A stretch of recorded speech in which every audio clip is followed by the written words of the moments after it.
রাজধানীর বুকে প্রকাশ্যে পাথর দিয়ে হত্যা।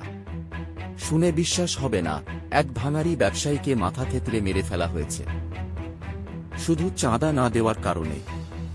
ঘটনাটি ঘটেছে মিটফোর্ড হাসপাতালের সামনে বুধবার ৯ জুলাই সন্ধ্যা ৬টা। ৪৩ বছর বয়সী সোহাগ কেরানীগঞ্জের বাসিন্দা। মিটফোর্ডে দীর্ঘদিন ধরে ভাঙারির ব্যবসা করতেন।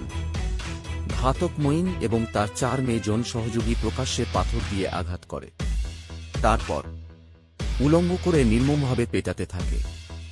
সবার চোখের সামনে, কেউ এগিয়ে যায়নি ভয়ে, কারণ মঈন একজন রাজনৈতিক দলের নেতা প্রার্থী।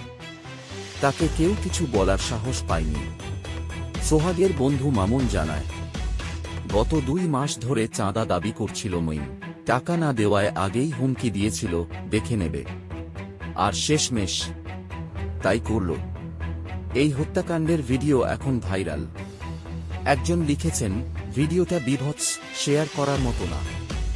আরেকজন বলেছে, এই জাহেলিয়াতের সমাজে আমরা কোথায় দাঁড়িয়ে। পুলিশ ইতোমধ্যে ২ জনকে গ্রেপ্তার করেছে। মোট ১৯ জনের নামে মামলা হয়েছে।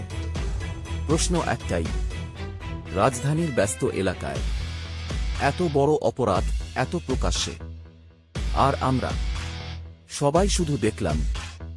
এভাবেই কি চলবে? এই কি আমাদের সমাজ? এই কি নিরাপত্তা? বিচার চাই, দ্রুত ও কঠোর।